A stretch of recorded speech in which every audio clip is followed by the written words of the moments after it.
Hello student, welcome to VPIC online classes. How are you all? I hope you are all very well. I am your mathematics teacher Siyaram sir. आज हम आप लोगों को class 11th की math में जो हमने स्टार्ट किया था 7 चैप्टर परमुटेशन एंड कॉम्बिनेशन, तो परमुटेशन एंड कॉम्बिनेशन की 7.3 एक्सरसाइज के क्वेश्चनों को सॉल्व करेंगे।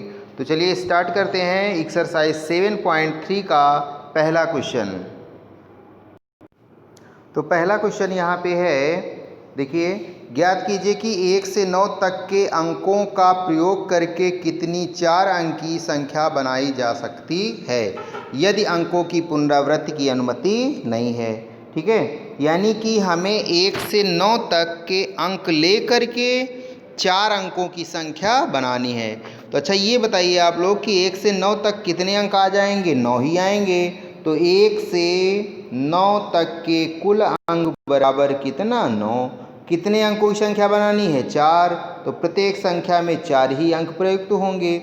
तो अगला फिर आगे इसमें कहा गया था कि किसी भी अंक की पुनरावृत्ति की अनुमति नहीं है, मतलब कोई भी अंक नहीं होना चाहिए।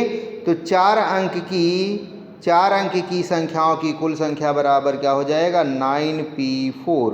और मैंने आपको बताया था कि यहाँ पे 9p4 को कैसे ब्रेक करेंगे, तो फैक्टोरियल 9 अपान फैक्टोरियल 9 माइनस 4 करेंगे। तो जब इसको सॉल्व करेंगे तो फैक्टोरियल 9 अपान फैक्टोरियल क्या आएगा? 5 आ जाएगा। तो फिर इसको तोड़ देंगे, 9 को निकाल लिया हमने, 8 7 6 फैक्टोरियल 5 पे रोक दिया, फैक्टोरियल 5 से फैक्टोरियल 5 कैंसिल हो गया। जब इन जो ये संख्याएं बची हैं 9 इंटू 8 इंटू 7 इंटू 6, इनका मल्टीप्लाई कर लेंगे तो आ जाएगा 3024। यही हो जाएगा हमारा आंसर। चलिए इसके बाद फिर क्वेश्चन दूसरा ले लेते हैं। ठीक है, जैसे अभी मैंने बताया क्वेश्चन 1 सेम उसी टाइप का क्वेश्चन नंबर 2 भी होगा। ज्ञात कीजिए पूर्णांक 0 से 9 तक की सहायता से 5 अंकों वाली कितनी संख्याएं बनाई जा सकती हैं। ठीक है, यानी यहाँ पे 0 से 9 तक की सहायता से कह रहा है 5 अंकों वाली कितनी संख्याएं बनाई जा सकती हैं। ठीक है, तो चलिए इसके सलूशन पे आते हैं। 5 अंकों की संख्या बनाने का तात्पर्य है 5 रिक्त स्थानों को दिए गए अंकों से भरना। अब यहाँ पे ये भी शर्त नहीं कहा गया है कि कोई संख्या रिपीट हो रही, कोई अंक रिपीट होगा।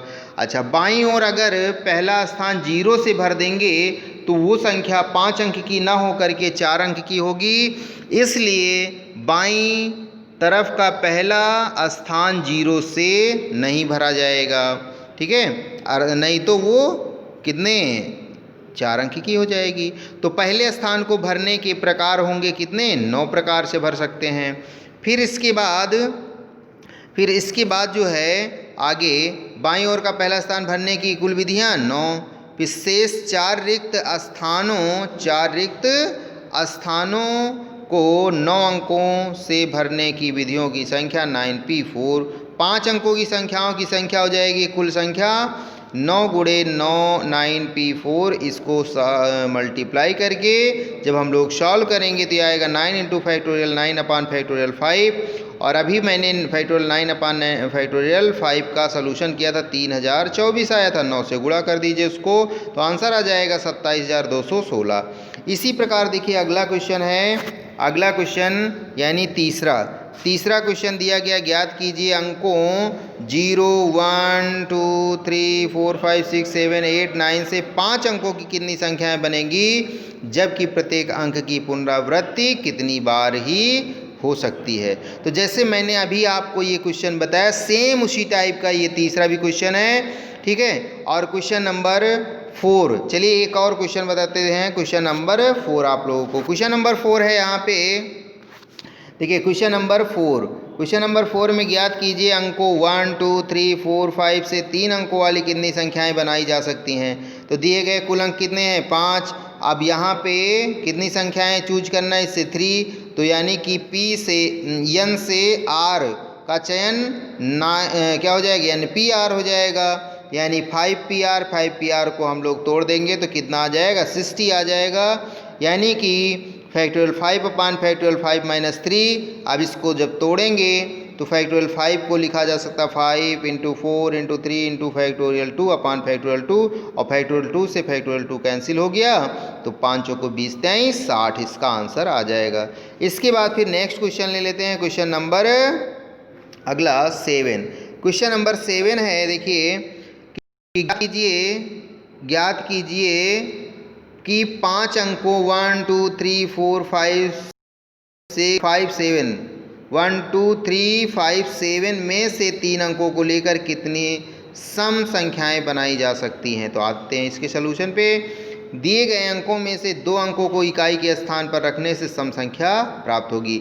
अगर हमें सम संख्या प्राप्त करना है तो इकाई के स्थान पे 2 4 ये जरूर होना चाहिए, तभी वो संख्या सम संख्या होगी, अदरवाइज फिर विषम हो जाएगी। तो अतः इकाई का स्थान केवल एक प्रकार से भरा जा सकता है। इसी प्रकार दहाई का स्थान को चार प्रकार से, सैकड़े का स्थान को 3 प्रकार से भरा जा सकता है। अतः 3 अंकी सम संख्याओं की संख्या हो जाएगी 1 × 4 × 3, मल्टीप्लाई कर देंगे तो कितना आ जाएगा, 12 आ जाएगा। यही हमारा आंसर हो जाएगा। ठीक है, चलिए इसके बाद फिर नेक्स्ट क्वेश्चन लेते हैं। क्वेश्चन नंबर अगला है, क्वेश्चन नंबर 8। ज्ञात कीजिए अंकों 0 1 2 3 4 5 से 4 अंकों की कितनी संख्याएं बनेंगी जबकि किसी अंक की पुनरावृत्ति नहीं होती है। तो जैसे अभी मैंने आपको पहला क्वेश्चन बताया था, सेम उसी टाइप का। दिए गए अंकों की संख्या n = 6। अब लिए जाने वाले अंक कितने हैं, 4 की बनाना, तो r = 4। अच्छा, 6 में से 4 अंक लेकर बनाई जा सकने वाली संख्या 6p4। बाईं ओर अगर 0 हम लोग रख देते हैं तो वो संख्या 4 अंक की ना होकर के 3 अंक की होगी। अर्थात यहाँ पे पहले स्थान को भरने के कितने प्रकार हो जाएंगे भाई, 0 आगे रहेगा तो हट जाएगा, यानी 5 प्रकार से भर सकते हैं। कितने प्रकार से, 5 प्रकार से। तो ये 6p4 आ जाएगा। और इसके बाद फिर अगर दूसरे मेथड से किया जाए तो 0 को हटा करके 5 से 3 का प्रकार तो 5p3, और उसको घटा दें तो ये दूसरे मेथड से भी हम लोग सॉल्व कर सकते हैं। तो चलिए आगे बताते हैं। इनमें वे संख्याएं भी सम्मिलित है जिनमें बाईं ओर के प्रथम स्थान का पर 0 का अंक है। स्पष्ट है कि ऐसी संख्याएं 4 अंक की नहीं होगी। तो 0 को 1000 के स्थान पर रखकर शेष 3 स्थानों को शेष 5 अंकों द्वारा 5p3 विधियों द्वारा भरा जा सकता है। इसलिए उन संख्याओं की संख्या जिनमें 1000 के स्थान पे 0 है 5p3, तो 4 अंकों की कुल संख्या बराबर क्या हो जाएगा, 6p4 - 5p3। अब इसको सिंप्लीफाई कर लेंगे तो फैक्टोरियल 6 अपान फैक्टोरियल 6 - 4, फिर माइनस फैक्टोरियल 5 अपान फैक्टोरियल 5 - 3। तो इसको सॉल्व करेंगे, 6 - 4 करेंगे तो 2 आ जाएगा। फैक्टोरियल 6 अपान फैक्टोरियल 2 माइनस फैक्टोरियल 5 अपान फैक्टोरियल 2। इसको जब सॉल्व कर लेंगे हम लोग, सॉल्व करने पर आएगा 360 - 60, यानी 300 आंसर आ जाएगा। तो कितनी संख्याएं बनेंगी, 300 संख्याएं बनेंगी, यही हमारा आंसर होगा। तो ये थे एक्सरसाइज 7.3 के कुछ क्वेश्चन। जो शेष क्वेश्चन हैं उनको हम लोग नेक्स्ट वीडियो में सॉल्व करेंगे। आप लोग इन क्वेश्चनों को अपनी फेयर कॉपी में सॉल्व करते रहें, और जो हमने क्वेश्चन छोड़ दिया है उनको भी सॉल्व करते रहें। किसी प्रकार की प्रॉब्लम होती है तो वो मैसेज करके पूछ सकते हैं। It's sufficient today. Thank you.